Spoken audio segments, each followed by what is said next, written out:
cliente resultó ser mi hermana porque mi papá tenía otra familia. Esto sucedió en el año 2001. Un día muy temprano llegó a mi pastelería una chica de unos 16 años a comprarme un pastel de cumpleaños. Tan pronto ella entró y me saludó, sentí que ya la conocía, pero nunca la había visto antes. De hecho, le pregunté si nos conocíamos, pero ella dijo que no, tampoco me había visto nunca. Ella seleccionó un pastel pequeño de la vitrina y, como es costumbre, le pregunté si quería que le pusiera el nombre del cumpleañero en el pastel y me dijo que le pusiera feliz cumpleaños Alberto. Me sacó una sonrisa por la coincidencia tan enorme y justo le conté a la cliente que mi papá también se llamaba Alberto y que ese mismo día también estaba cumpliendo años. Nos resultó muy curioso a ambas, especialmente cuando la coincidencia era tal que ambos Albertos cumplían 58 años ese día. Pues de tanto en común nos pusimos a hablar un poco más y me contó que ella y su familia no vivían en la ciudad, sino en otra que queda unas 4 horas por carretera, pero que su papá estaría esta semana en la ciudad por trabajo y ella y su mamá y sus hermanos habían venido a darle la sorpresa de celebrar con él su cumpleaños y esa misma noche se regresarían a su ciudad. Le dije que era un gesto muy lindo de parte de ellos y que su papá se iba a poner muy feliz. Le conté que mi papá también viaja mucho porque conduce un camión y recorre todo el país. Entonces está una semana viajando y otra semana con nosotros. Cuando le dije eso, la cliente se puso pálida. La sentí muy nerviosa y me dijo que ya esas eran demasiadas coincidencias. Me preguntó si yo tenía alguna foto de mi papá ahí en la pastelería. Y casualmente sí tenía una en mi cartera junto con mis documentos, una foto en la que estamos mi papá, mi mamá y yo. Así que la saqué y se la mostré. Antes de continuar, les recuerdo, como en cada video que subo, que nada de esto me sucedió a mí. Esta historia me la envía una seguidora y me pide que la mantenga anónima. Ahora sí, seguimos con el chisme. Por fortuna estaba sentada porque cuando esa mujer vio la foto se desplomó, quedó pálida y fría. De inmediato se puso a llorar. Estaba descontrolada. Yo, con solo verla llorar de esa manera, entendí que tanta coincidencia no era posible, que no había dos Albertos y que mi amado padre era también el padre de esa mujer. De todos modos, le pregunté si mi papá, el de la foto, era también su papá. Y sin dejar de llorar, tapándose la boca y blanca como una hoja de papel, me dijo que sí con la cabeza. Yo entonces tenía 28 años, ya tenía otra perspectiva de la vida.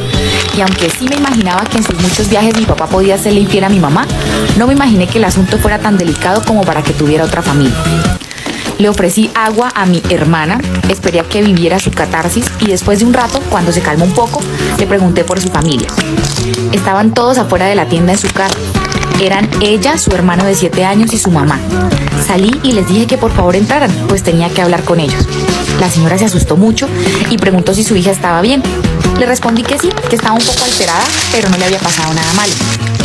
Me le acerqué y le dije en voz baja que entraran y que tenía que hablar con ella y con su hija, pero que el niño no podía escuchar nada. Se imaginarán el susto de esa mujer cuando le dije eso. Rápidamente se bajó del carro, entraron a mi pastelería. Cuando vio a su hija llorando se preocupó muchísimo. El niño también se preocupó de ver hacia su hermanita.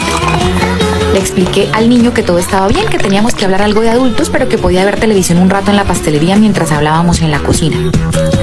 Cuando le contamos a la señora se puso a llorar con una tristeza muy profunda. Su hija volvió a llorar y de verlas tan tristes yo también lloré. Y después de entender todo lo que eso conllevaba yo tampoco lo podía creer, no sabía qué hacer a continuación. ¿Cómo le iba a contar a mi mamá? Era una señora de 52 años que amaba a su esposo y lo tenía idealizado. Finalmente las llevé a mi casa al mediodía, le contamos a mi mamá la noticia, le cayó muy mal por supuesto, lloramos todas de nuevo, nos hicimos muchas preguntas y nos contamos muchas cosas. Entendimos por qué tantos viajes de mi papá. Todas coincidimos en no contarle nada a mi hermanito aún. Él no estaba preparado para eso y al llegar la noche decidimos todas enfrentar a mi papá ahí en nuestra misma casa. Hasta ese momento yo sabía que mi papá no era precisamente un santo, pero no sabía que era tan descarado. Cuando entró a la casa y nos vio a todas sentadas en la mesa esperándolo, simplemente suspiró, nos miró una por una y lo único que supo decir fue: entonces ya se enteraron. Me imagino que tienen muchas preguntas. Es que me da rabia y tengo que pausar. Para no hacerles el cuento largo y no tener que sacar parte 2, mi mamá le dijo a mi papá que recogiera todas sus cosas, que se fuera y no volviera nunca. No quería volverlo a ver y efectivamente desde ese día no se volvieron ni siquiera a hablar. Yo cultivé una relación muy bonita con mis hermanos, nos hablamos cada semana y hemos compartido muy buenos momentos juntos. Nuestra relación con nuestro papá no fue la misma, se quebró mucho, pero nos aseguramos de que siguiera cumpliendo con sus obligaciones con mi hermano. La mamá de mis hermanos tampoco pudo perdonarle a mi papá su desfachatez. Hace 4 años mi papá falleció totalmente solo y enfermo.